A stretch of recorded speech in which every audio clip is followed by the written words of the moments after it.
Okey, semua sudah siapkan hati malam ini? Terima firman Tuhan Yesus. Amen. Haleluya. Malam ini saya sangat sungguh gembira ada Lisa bantu saya terjemah. Amen. Puji Tuhan. Amen. Haleluya.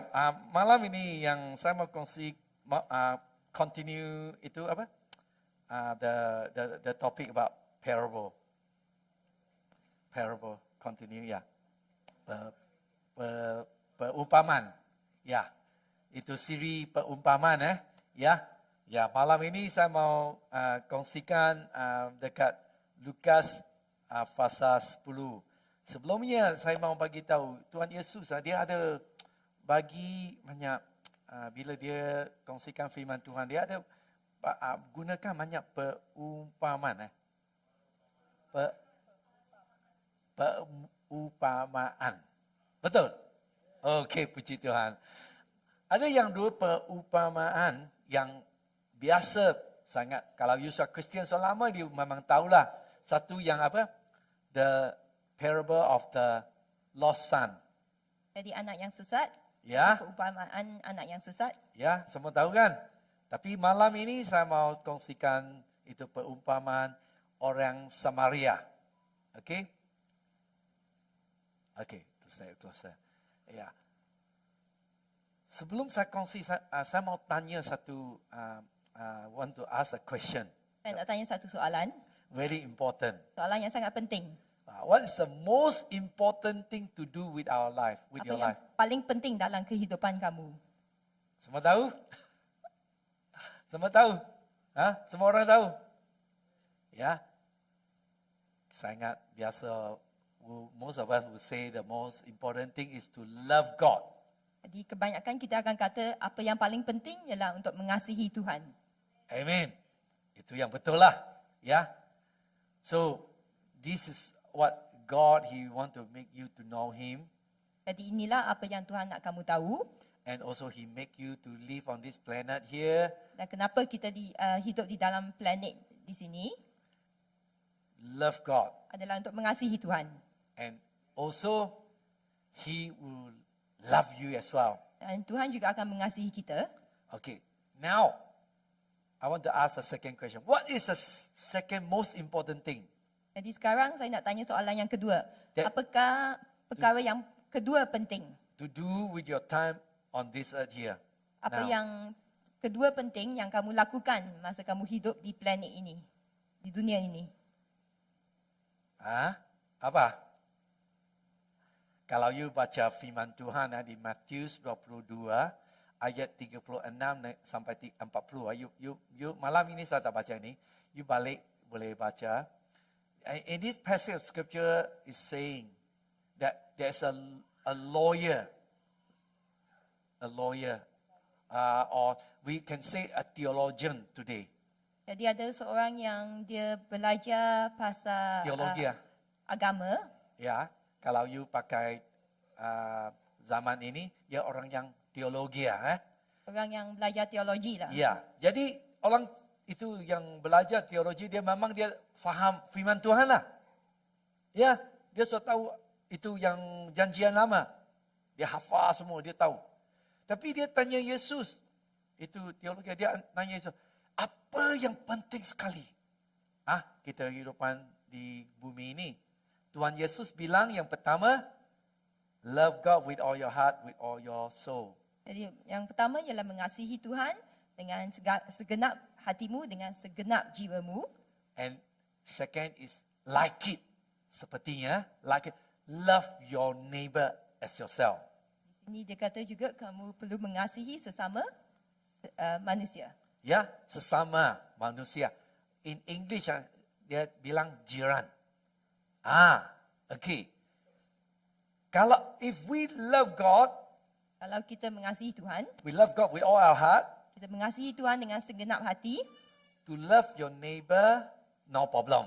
dan kalau masa tu kalau nak mengasihi jiran kamu memang tak ada masalah. Betul? Ya, kalau ada orang cakap, saya sungguh cinta Tuhan Yesus, tapi dia punya masalah dia tak boleh kasih jiran dia, ya, dengan keluarganya atau kawan-kawannya. okay, that means there's something wrong. Okay. Tapi kalau dia boleh mengasihi Tuhan, tetapi kalau dia tidak boleh mengasihi jiran-jirannya, maksudnya orang ni ada sedikit masalah lah. Yeah? Okay. Jesus, he said the most important thing in life on this earth here, love God and love your neighbor as yourself. Iaitu Yesus berkata, apa yang paling penting di dunia ini ialah mengasihi Tuhan dan juga mengasihi sesama manusia, iaitu mengasihi jiranmu. Amen. Amin. Puji Tuhan. Jadi malam ini, ya, saya mau puji Tuhan Ya. Okay. Jadi kalau boleh ada Alkitab, kita buka, ada slide. Ada kan? Kasih keluarkan Lukas pasal 10 ayat 25 sampai 37. Saya bagi Lisa atau semua jemaat boleh kuat-kuat baca dengan penuh iman. Boleh? Ya, ini perkataan Tuhan Yesus. Okey? 1, 2. Pada suatu kali, berdirilah seorang ahli Taurat untuk mencobai Yesus. Katanya, Guru, apa yang harus ku perbuat untuk memperolehi hidup yang kekal? Jawab Yesus kepadanya, apa yang tertulis dalam hukum Taurat? Apa yang kau baca di sana? Jawab orang itu, kasihilah Tuhan Allahmu dengan segenap hatimu dan segenap jiwamu dan dengan segenap kekuatanmu dan dengan segenap akal budimu dan kasihilah sesama manusia seperti dirimu sendiri. Kata Yesus kepadanya, jawapanmu itu benar. Perbuatanlah demikian, maka engkau akan hidup. Tetapi untuk membenarkan dirinya, orang itu berkata kepada Yesus, dan siapakah sesamaku manusia? Jawab Yesus, adalah seorang yang turun dari Yerusalem ke Jericho. Ia jatuh ke tangan penyamun-penyamun yang bukan sahaja merompaknya habis-habisan, tetapi yang juga memukulnya dan yang sesudah itu pergi meninggalkannya setengah mati. Kebetulan, ada seorang iman turun melalui jalan itu. Ia melihat orang itu, tetapi ia melewatinya dari seberang jalan. Demikian juga seorang Levi datang ke tempat itu. Ketika ia melihat seorang itu, ia melewatinya dari seberang jalan. Lalu datang seorang Samaria yang sedang dalam perjalanan ke tempat itu, dan ketika ia melihat orang itu, tergeraklah hatinya oleh belas kasihan. Ia pergi kepadanya, lalu membalut luka-lukanya, sesudah ia menyiraminya dengan minyak dan anggur. Kemudian ia menaikkan orang itu ke dalam keledai tunggangannya sendiri, lalu membawanya ke tempat penginapan dan merawatnya. Keesokan harinya, ia menyerahkan 2 dinar kepada pemilik penginapan itu, katanya, rawatlah dia dan jika ku belanjakan lebih dari ini, aku akan menggantikannya waktu aku kembali. Siapakah di antara ketiga orang itu, menurut pendapatmu, adalah sesama manusia dari orang yang jatuh ke tangan penyamun itu? Jawab orang itu, orang telah menunjukkan belas kasihan kepadanya. Kata Yesus kepadanya, pergilah dan perbuatlah demikian. Amin. Puji Tuhan. Okay, malam ini saya mau kongsikan to share with you this parable where people confronted by the responsibility of love. Jadi perumpamaan ini adalah apabila orang dia menghadapi apa itu tanggungjawab kasih. In this parable, Jesus mentioned a few people. Di dalam perumpamaan ini, Yesus ada mengatakan tentang beberapa orang. Lebih kurang kalau saya mau kasih tunjuk ada 5 type of people. Ada 5 jenis orang. Okay, first is the expert in the law. Jadi yang pertama, orang yang pandai di dalam hukum-hukum. We can say theologian. Ataupun dikatakan di sini ahli Taurat. Okay, and the second one is a robber.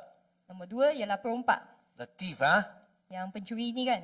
And the third one is priest and Levite. Dan nombor 3 ialah, satu ialah iman dan satu lagi ialah Levi. Macam pastor atau evangelist atau leaders, Okay. Yang satu lagi yang Samaritan. Yang satu lagi orang Samaria. And Then another one is the traveler who been robbed by the robber. Dan satu lagi orang yang telah dirompak tadi. Okay, so tonight I want to share with you. I hope that you can receive something. Jadi hari ini saya nak berkongsi dan saya harapkan kamu akan mendapat sesuatu dari malam ni. Yeah, just now I already mentioned the two important things we live on this earth here. Jadi tadi saya dah katakan dua perkara yang penting kita hidup di dunia ini. Love God Satu mengasihi Tuhan, and love people. satu lagi mengasihi sesama manusia. And this is what exactly the expert of the law said, who is my neighbor? Jadi inilah yang ditanyakan daripada orang yang paling pandai dalam hukum kan, dia katakan siapakah sebenarnya itu jiran saya. He also asked Jesus, how can I receive the eternal life? Jadi ditanya Yesus, macam mana saya nak memperolehi hidup kekal? Teologi, dia tak faham macam mana to receive eternal life. Jadi ini ialah orang teologi. Jadi orang teologi pun tak tahu macam mana nak mendapat hidup yang kekal. He asking Jesus, he want to test Jesus. Jadi dia bertanya Yesus, dia nak mencubai Yesus. So Jesus didn't reply him directly. Jadi Yesus tidak menjawab dia dengan secara langsung. He asked him in verse 26. Tapi dia tanya di dalam ayat 26. Ayat 26 tadi kita baca. He said, Jesus asking the question, what is written in the law? Jadi dalam ayat 26, Yesus berkata, apa yang tertulis dalam hukum Taurat? Okay, he asking Jesus question, Jesus asking question back. Jadi dia tanya soalan pada Yesus, Yesus tanya bagi dia balik. Jangan cuba Yesus. Yesus, he's the most clever. Jadi Yesus memang sangat pandai. Jadi jangan Yeah. cuba mencubai Yesus So sebab dia akan Jesus tanya balik. asked him, what is written in the law? Jadi Yesus bertanya pada dia, apa yang tertulis dalam hukum How Taurat? do you read it? Apa yang kau baca di sana? Tonight, I want to share with you. Jadi malam ni saya nak berkongsi. To know the word of God in here is one thing. Jadi untuk mengetahui atau memahami ayat Tuhan di minda kamu, And get into your heart and do it is another thing. tetapi kalau nak memahami ayat Tuhan tetapi boleh melakukan dari hati kamu adalah satu perkara lain. Religious cannot save you. Kita tahu agama tidak boleh menyelamatkan kita. We need to have a relationship. Tetapi kita perlu mempunyai hubungan dengan Tuhan. We need to listen the word and do it. Kita perlu membaca ayat Tuhan tetapi juga kita perlu melakukan. Yeah, the Bible in James say that not just a hearer but a doer. Di dalam Yakobus ada mengatakan bukan sahaja mendengar tetapi juga melakukan. So this expert of the law is just expert knowing in here. Jadi ahli teologi ini hanya pandai di dalam minda sahaja. Yeah. So Jesus asked him, what is what you read? Jadi Yesus pun tanya dia balik, apa yang dikatakan oleh hukum Taurat?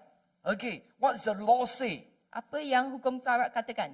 Dia tahu And he replies, say, love the Lord your God with all your heart and love your neighbor. Jadi orang teologi ni pun tahu. Jadi dia menjawab Yesus, dia kata mengasihi Tuhan Allahmu dengan segala hatimu dan segenap jiwamu dan juga mengasihi sesama manusia. Dia tahu sini saja.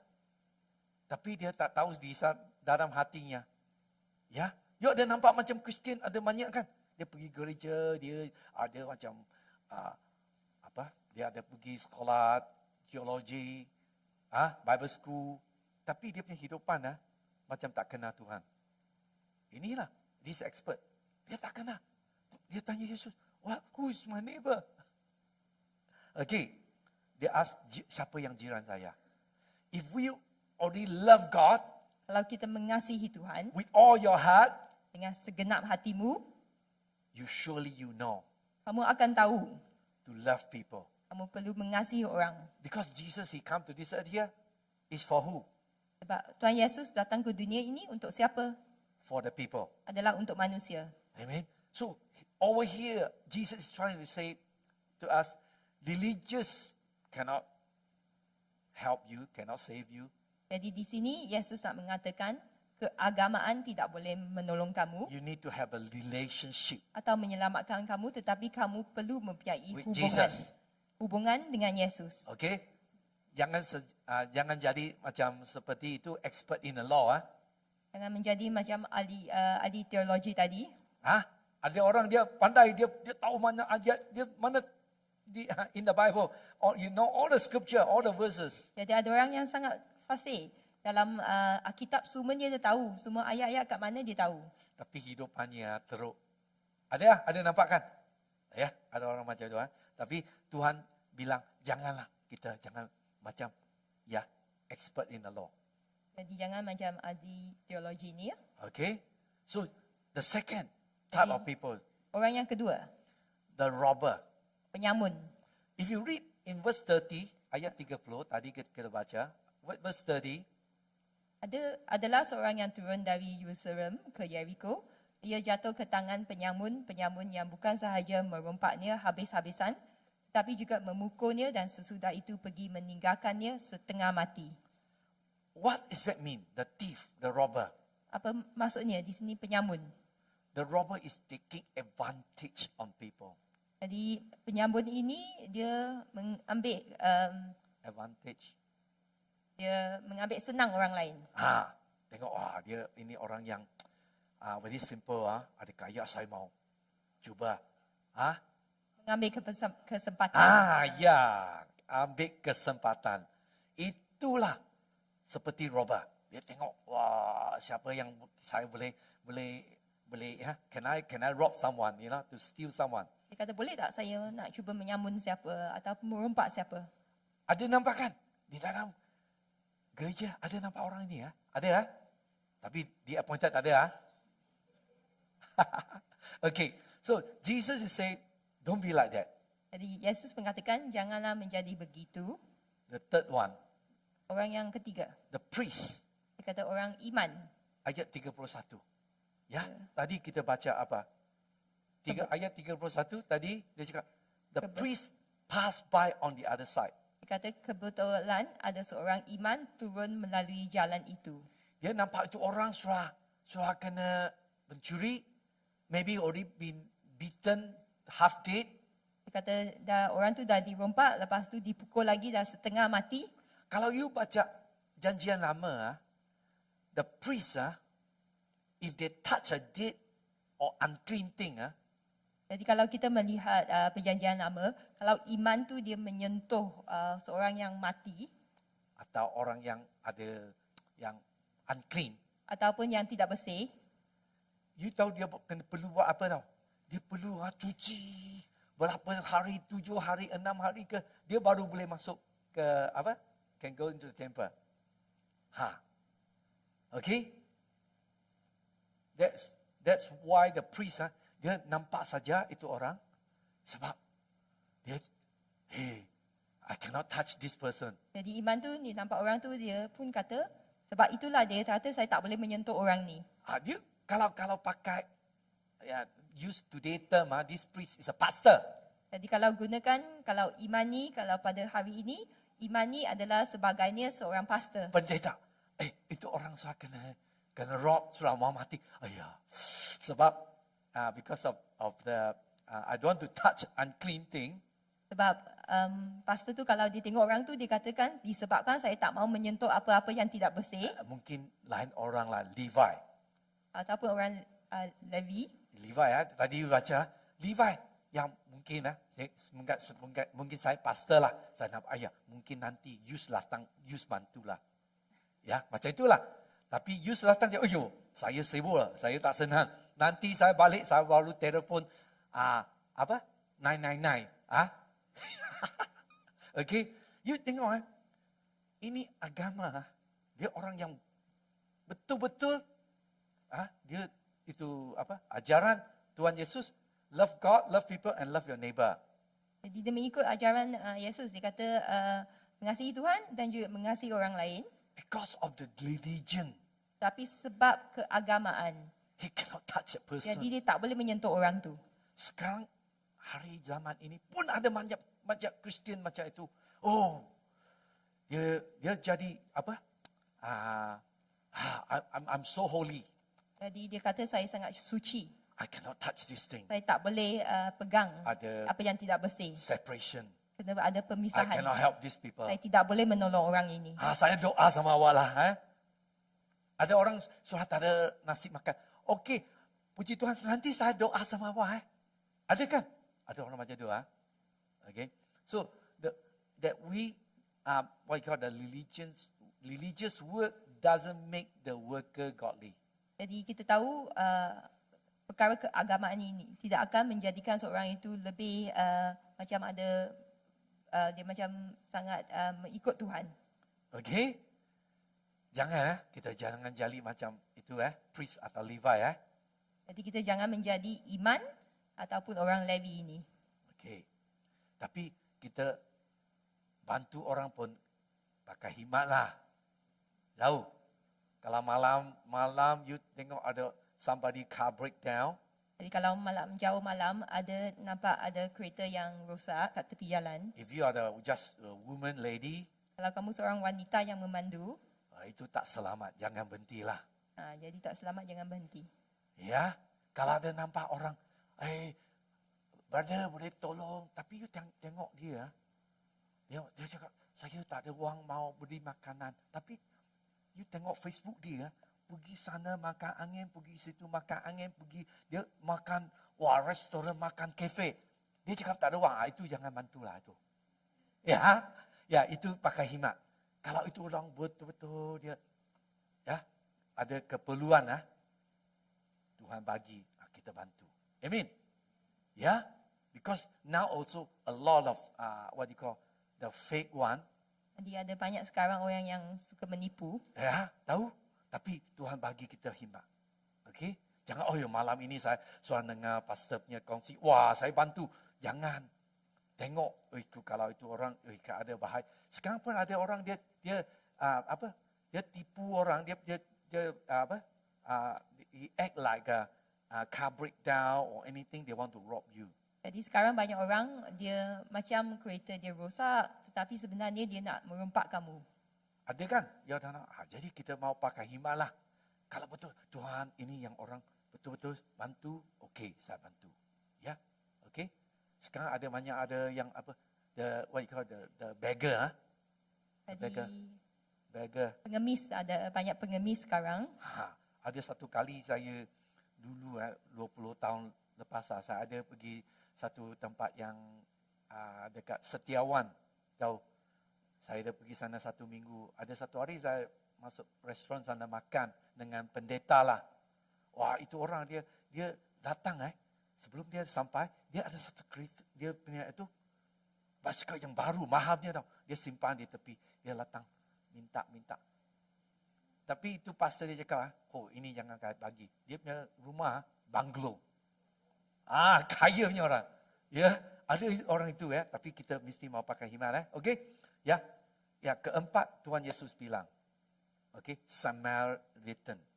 Jadi empat ialah orang Samaria. Okey. In verse 33. Dalam ayat 33. Okay. Ada tadi kita baca kan. By a Samaritan, maybe you read 33 to 35. Dan ayat 33 dia kata, lalu datang seorang Samaria yang sedang dalam perjalanannya ke tempat itu. Dan ketika ia melihat orang itu, tergeraklah hatinya oleh belas kasihan. Pertamanya, the Samaritan, when he looked at the traveler have been robbed, jadi apabila orang Samaria ini dia melihat orang yang telah dirompak tadi, dia pertama dia buat apa? Tuhan Yesus tadi kita bilangkan love God, love people kan? Jadi kita kata tadi mengasihi orang, mengasihi Tuhan, mengasihi orang. Jiran kan?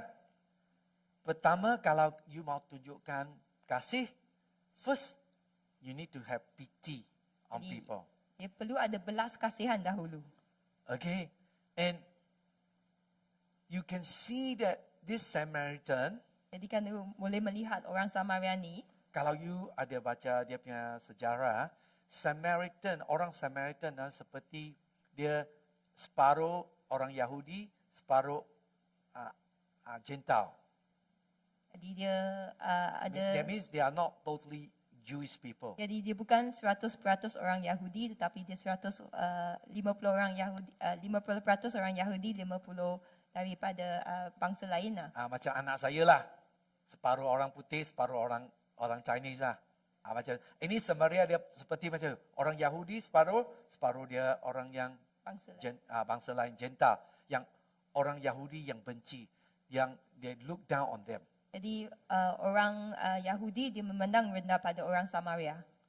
You see, when Jesus used a parable talking about Samaritan, Jadi apabila kita melihat Tuhan menggunakan perumpamaan dengan orang Samaria, to the teacher of the law, jadi kepada expert of the law, ahli teologi ataupun cikgu-cikgu yang dalam agama, itu orang Yahudi. Ya, mereka itu ya. orang Yahudi. Orang itu yang perompak, mungkin dia pun orang Yahudi. Yang perempat pun mungkin orang Yahudi. Tapi Yesus bilang ini orang Samaritan, orang yang Yahudi bencinya, okay? He take pity on him. Jadi Yesus mengatakan orang Samaria ini, dia mempunyai belas kasihan. Maybe I get you to finish reading 33 to 35. Dan kita baca lagi ya. Jadi dalam ayat 33 dia mengatakan, ia pergi kepadanya lalu membalut luka-lukanya sesudah ia menyiraminya dengan minyak dan anggur. Kemudian ia menaikkan orang itu ke atas keledai tunggangannya sendiri lalu membawanya ke tempat penginapan dan merawatnya. Keesokan harinya ia menyerahkan 2 dinar kepada pemilik penginapan itu. Katanya, rawatlah dia dan jika kau belanjakan lebih daripada ini, aku akan menggantikannya waktu aku kembali. So, how did the Samaritan show his love? Jadi bagaimana orang Samaria ini menunjukkan kasihnya? Tadi ayat situ ada 4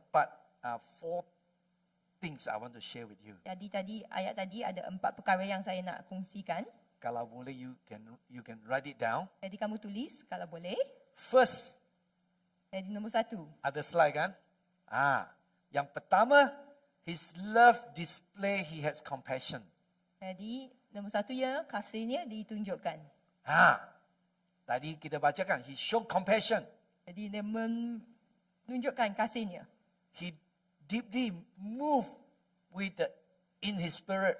Jadi dia tergerak hatinya. Okay? And you see that in Matthew chapter 9 verse 36. Dan kita melihat dalam Matius 9 ayat 36. You nampak Yesus, Dia cakap, when he saw the crowd, he had compassion on them.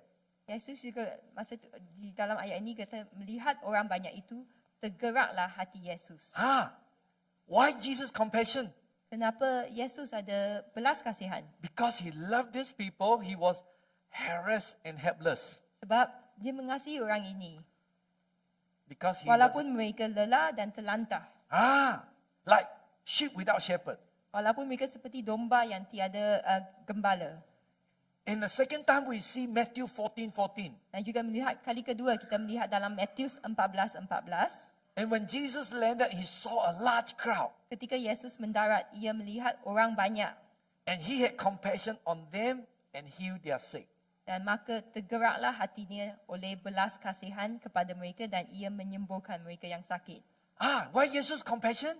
Kenapa Yesus ada belas kasihan? He see these people all sick and lost. Dia melihat orang ini semuanya yang sakit, yang sesat. He moved with compassion. Jadi dia bergerak tergeraklah hatinya dengan And he healed belas the sick. kasihan. Dan dia menyembuhkan mereka yang sakit. Amen? When we have compassion, we will do something. Jadi apabila kita ada belas kasihan, kita akan melakukan sesuatu. In Matthew chapter 15:32, Dan kita melihat Matius 15:32. Dia kata, lalu Yesus memanggil murid-muridnya dan berkata, hatiku tergerak oleh belas kasihan kepada orang banyak itu. Sudah 3 hari mereka mengikuti aku dan mereka tidak mempunyai makanan.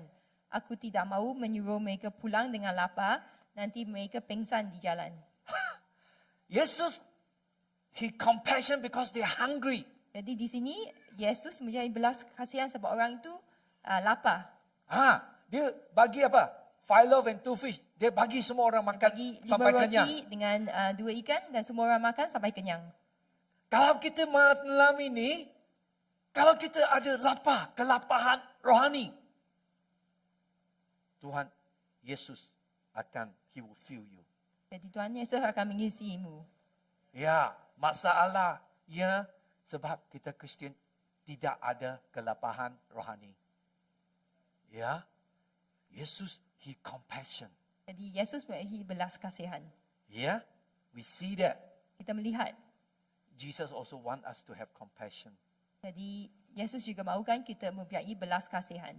Ya, you nampak sekarang ada banyak orang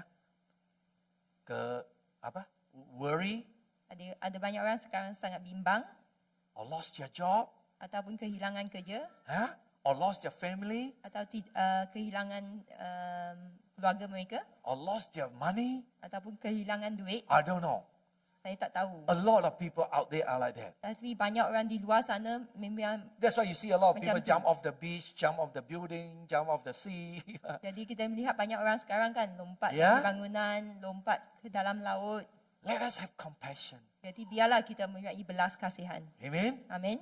Number 2, Nombor 2. you see this Samaritan, his love was demonstrated by contact.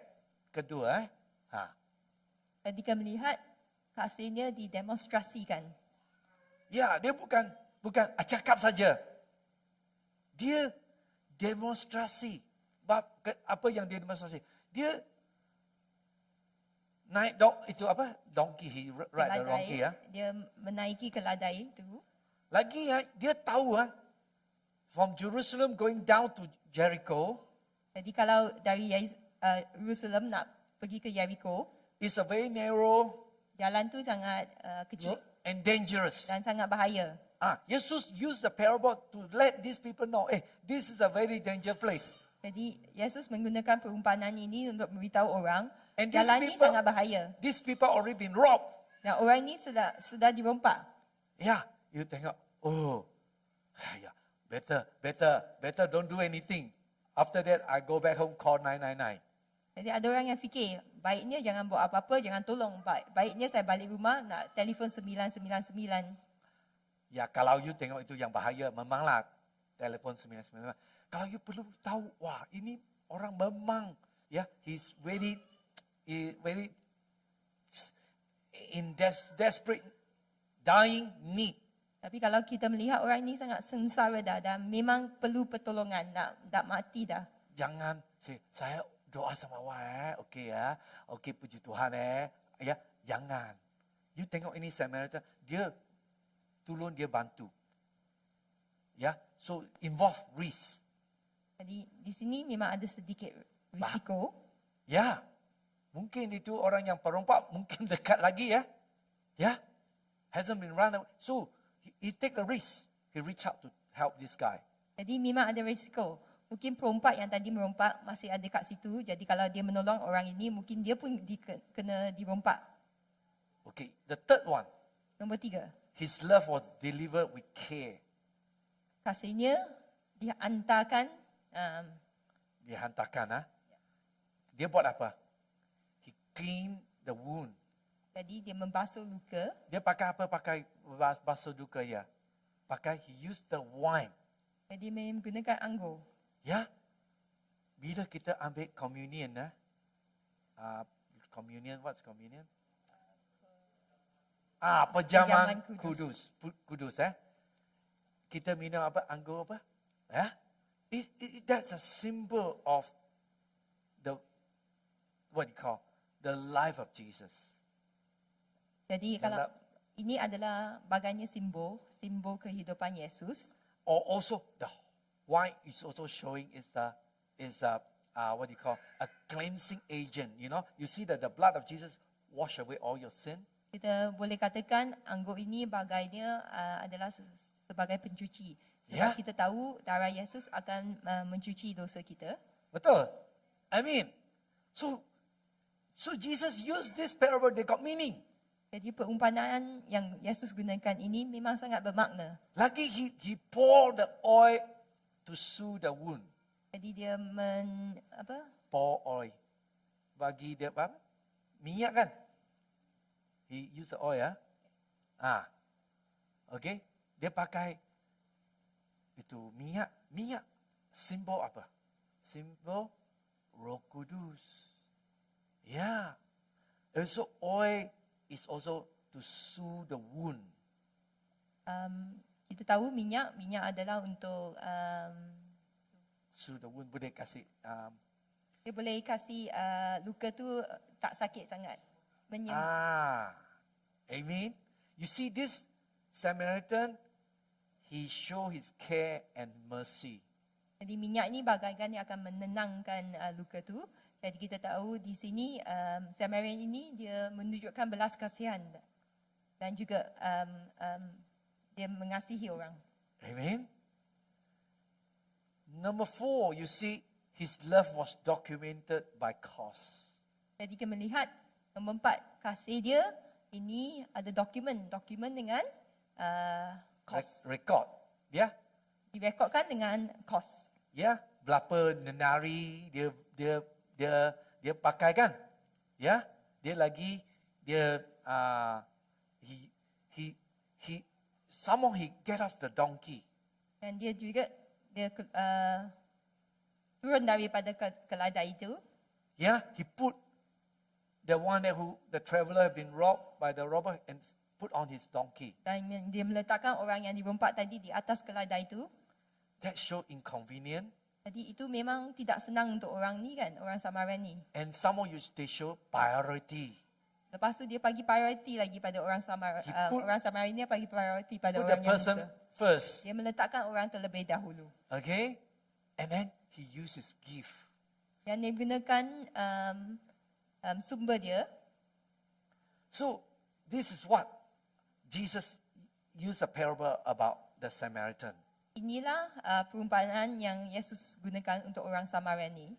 So to show the love, Jadi untuk menunjukkan kasih, I want to share with you the secret of loving is not found with religion.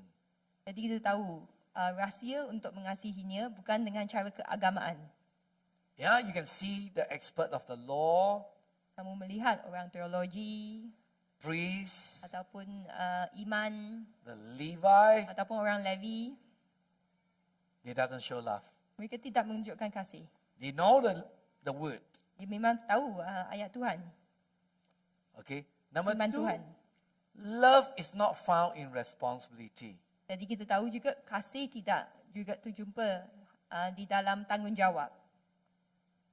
Love show just now, okay, we already told you, compassion, Jadi kita tahu bila ada kasih apabila ada belas kasihan. yeah, compassion, and also that love show that to sacrifice and give your your time and your gift. Jadi kita melihat gini, kasih apa maksudnya? Kasih juga di dalam apabila kamu perlu menghabiskan masa kamu atau menghabiskan duit kamu. So you can read in verse 29. Jadi boleh melihat di dalam ayat 29. Yeah. Jadi dia kata, tetapi untuk membenarkan dirinya orang itu berkata kepada Yesus, dan siapakah sesamaku manusia? Yeah, he said he wanted to justify himself. Dia kata dia nak membenarkan diri dia. What does that mean? Apa maksud dia? Means that he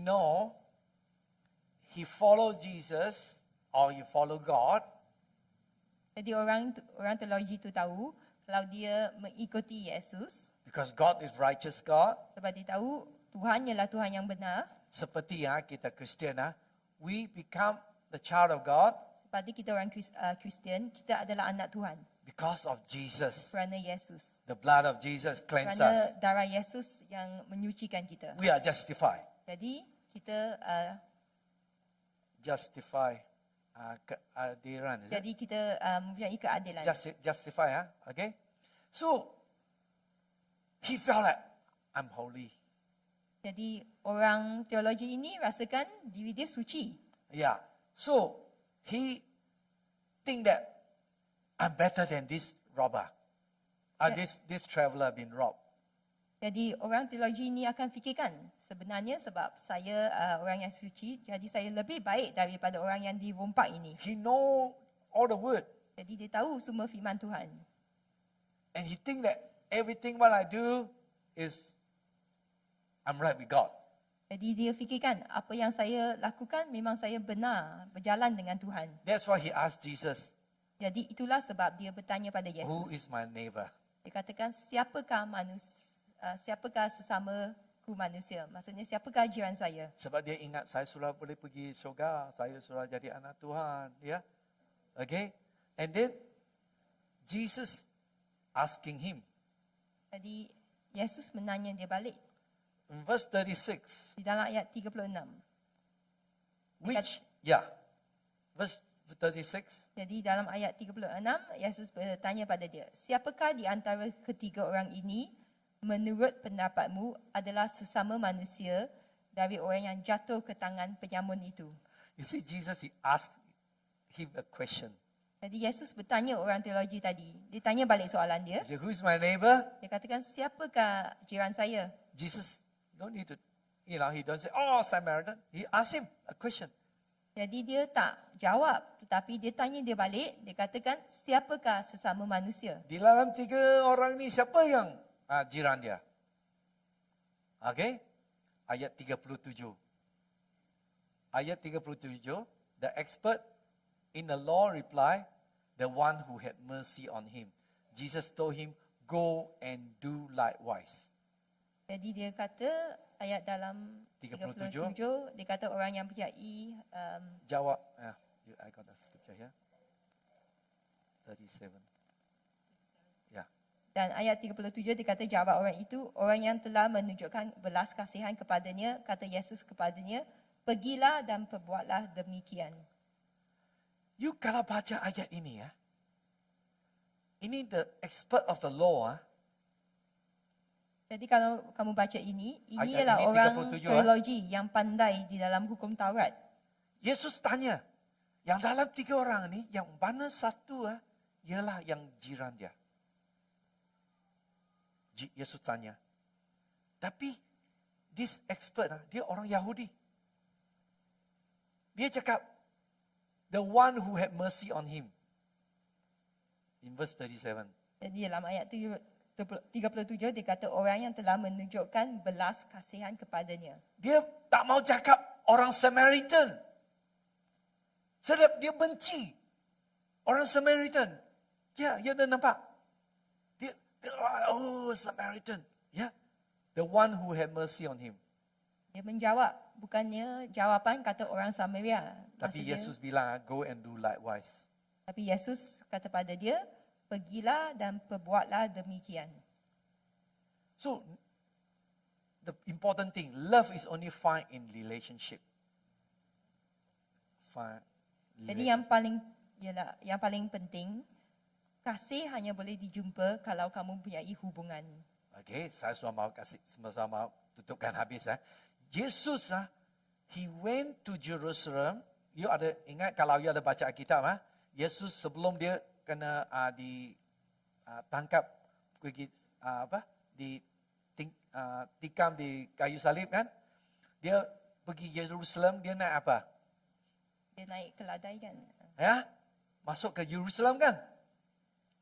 Tapi tadi bilang itu Samaritan, dia pun naik apa? Same, he also ride the wrong donkey. Jadi sama juga dia menunggang keladai. And you know, and this Samaritan, he get off the donkey, Nah, orang Samarian ini dia turun daripada keladai itu. and he let the traveler, that been robbed by the thief, and put them on the donkey. Dan dia memberikan orang yang dirompak tadi, dia letakkan di atas keladai itu. You ingat, Yesus dia masuk Jerusalem, dia pun turun, he also get off the donkey, Masa Yesus masuk ke Jerusalem juga dia turun. get off the donkey. Jadi dia turun dari keladai Dia naik apa? He go to the cross. dan dia pergi kepada salib. So, tonight, Jadi pada malam ni, we so often when we read this parable, apabila kita baca perumpamaan ni, saya ingat pikir semua orang, dia pun mau jadi Samaritan kan? Ya? Semua orang jadi semua orang di sini nak jadi Saya orang orang Samaria Samaritan, kan. Itu memang bagus. Tapi ya, sebelum kita mau jadi Samaritan, kita seperti like the traveler had been robbed by the thief. Tapi sebelum kita nak jadi orang Samaria, kita perlu ingat kita sebenarnya adalah seperti orang yang telah dirompak tadi. Ya, kita kena rompak bagi siapa? Satan. Betul. Hidupan, our life was broken. Jadi hidup kita patah, Our life was lost. jadi hidup kita sesat. Betul. Sebelum kita kenal Tuhan Yesus. Ya, like that traveler been robbed by the thief. Jadi kita bagaikan macam orang yang tadi yang dirompak tadi. But Jesus, Tetapi Yesus, he's like a good Samaritan. tapi Yesus adalah sebagai orang Samaria. He get off the donkey Dia turun daripada keledai itu and he go to the cross dan dia pergi pada salib. for you and me. Pergi salib untuk kamu dan untuk saya. He healed us. Jadi dia menyembuhkan kita. He used the wine, Dia menggunakan anggur. anggur, darah dia, cucikan segala dosa kita. Amin. Lagi bila dia angkat pergi di syurga, dia kirim Roh Kudus kepada kita. Amin. Jadi Tuhan Yesus, perumpamaan ini, dia cakap jangan lupalah. Ya. Love God, love people. Perlu mengasihi orang dan mengasihi sesama manusia. That's why in Isaiah 53 verse 4 and 5. Dan kita melihat dalam Yesaya 53, 4 dan 5. Ya, kita boleh baca. Kalau ada Alkitab di dalam you punya handphone ke apa, boleh tolong baca kuat-kuat sekali boleh. Jadi kita membaca bersama ya Ayat Yesaya 4. Tetapi 53 ayat 4. 4. Tetapi sesungguhnya penyakit kitalah yang ditanggungnya dan kesengsaraan kita yang dipikulnya. Padahal kita mengira dia kena tular, dipukul dan ditindas Allah. ayat 5. Tetapi dia tertikam oleh kerana pemberontakan kita, dia diromokkan oleh kerana kejahatan kita, ganjarannya yang mendatangkan keselamatan bagi kita ditimpanya kepadanya dan oleh bilo-bilonya kita menjadi sembuh. Amen. Amin. Jadi kita seperti itu orang yang suka kena perompak. We are broken, Jadi we are kita lost. memang hilang, kita patah, But Jesus come, tapi Yesus datang.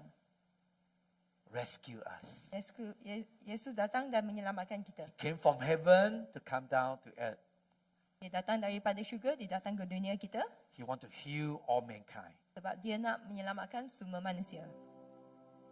And so Jesus, Sebab itulah Yesus. he want our life Dia mahukan hidup kita, can be like the Samaritan, dia mahukan hidup kita bagaikan menjadi orang Samaria. like Jesus. Seperti Yesus. We willing to Biarlah surrender our kita- life to him. Bila kita boleh memberikan hidup kita kepada Yesus. Amen. Amin. The church is just like an inn, like the hotel or the whatever, the place that for people to get healed. Jadi gereja ini bagaikan macam tempat tadi di mana orang boleh disembuhkan. Yeah, the Philippians chapter 2, verse 3 and 4. Dan kita melihat di dalam Filipi ayat 2, 3 dan 4.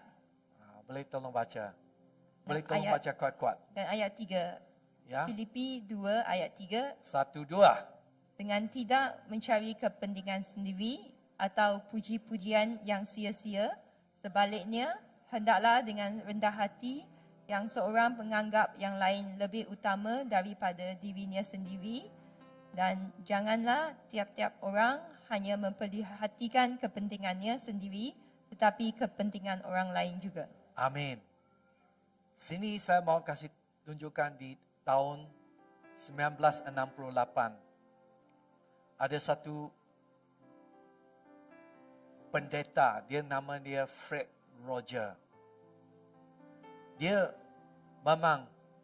ada satu got a program, a TV program, so won't you be my neighbor? Jadi di dalam sini ada satu pendeta masa tahun 1968, dia mempunyai satu TV program. TV program ni dipanggilkan Won't You Be My Neighbor ataupun adakah kamu akan menjadi jiran saya. Tuhan yang mau kita yang mau jadi jiran-jiran. Ya. For the people around us. Jadi Tuhan mahu kita menjadi jiran kepada orang yang dikelilingi kita. Don't ask, where is my neighbor? Jangan tanya siapakah jiran saya, di manakah jiran saya. We should ask, can I be your neighbor? Tetapi kita perlu tanya, bolehkah saya menjadi jiran kamu? Amen? Amen. Itu yang bezanya. Okay, Tuhan Yesus dia tak mahu kita jadi seperti, nah, where is my neighbor? Dia tak mahu kita tanya soalan tu, di manakah jiran saya? Would you be my neighbor? Tetapi, adakah kamu akan menjadi jiran saya? That means we go and do help people. Maksudnya kita pergi dan menolong orang. That's why today you see a lot of organization, they help people, they call Samaritan. Jadi kalau kita melihat banyak organisasi hari ini, kalau dia menolong orang, dia namakan organisasi itu Samaria. In America a lot. Di Amerika terutamanya ada They call banyak Samaritan. organisasi yang dipanggilkan Samaria. Okay. John Wesley, Jadi John Wesley, he had a quote. You haven't translate? Okay, it's all right then. you can try that. Okay. Do all the good you can. Jadi John Wesley dia berkatakan, buatlah sebaik yang kamu boleh Yeah. And by all the mean you can. dan sebolehnya yang kamu boleh lakukan. In all the way you can. Dan apa cara yang kamu boleh lakukan, In all the places you can. dengan di semua tempat yang kamu boleh lakukan. At all the time you can. Dan di semua masa yang kamu boleh lakukan. To all the people you can. Dan buatkan kepada semua orang yang kamu boleh As long as ever you can. untuk selama-lamanya For Jesus' sake. adalah untuk Yesus. Wow. This is very good. Ini sangat baik. This is what God expects of us as we love people. Ini apalah Tuhan harapkan pada kita masa kita mengasihi orang. Yang terakhir.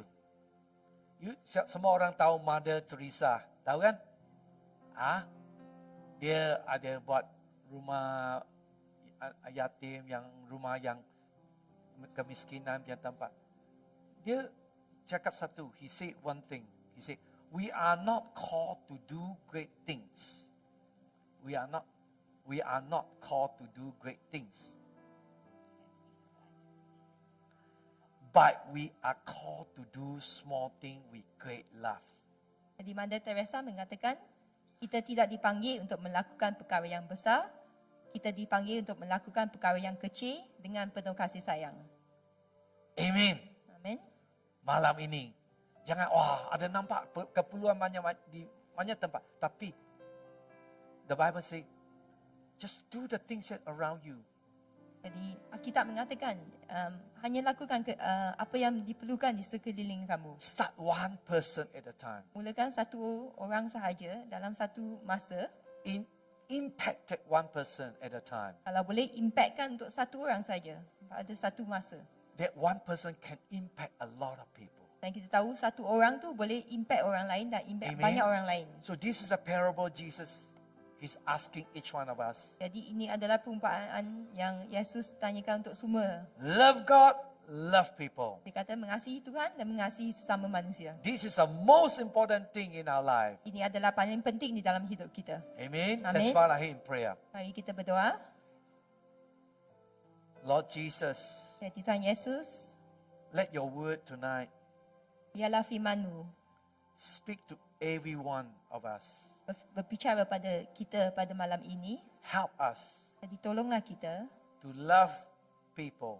tolong kami untuk mengasihi orang. First, to love you. Tapi yang paling penting ialah mengasihi Engkau dulu. Let the love of you flow through our life. Biarlah kasih-Mu akan di dalam hidup kita. And then we can love our neighbor. Dan supaya kita boleh mengasihi jiran kita. Help us to remember Jadi tolonglah kami untuk mengingati we were lost. dulunya kita sesat We were broken. atau dulunya kita patah. But you come and healed us. Tapi Engkau Tuhan datang untuk menyembuhkan kita. And you come and save us. Dan kamu datang untuk menyelamatkan kita. Tonight, Lord Jesus, Pada malam ini, Tuhan Yesus, let everyone, semua bangkit berdiri, angkat tangan tinggi-tinggi. I surrender my life to you. Tuhan, biarlah saya memberikan hidup saya. Use me, Jadi tolonglah saya, fill me mengisilah saya. to be a blessing Biarlah saya menjadi berkat to those who are in need. pada mereka yang memerlukan. And Lord Jesus, Dan Tuhan Yesus, help us tolonglah kami to show the love of you untuk menunjukkan kasih-Mu Tuhan to those who are broken. pada mereka yang patah. Use us, Lord. Gunalah kami. I thank you, Jesus. Saya berterima kasih Yesus You love me first, sebab kamu mengasihi saya terlebih dahulu. and you want us to go and love others. Dan kamu mahukan kami pergi untuk mengasihi orang lain. In Jesus' name, Di dalam nama Yesus, I pray. saya berdoa. Amen. Amin. Amen. Amen. Puji Tuhan.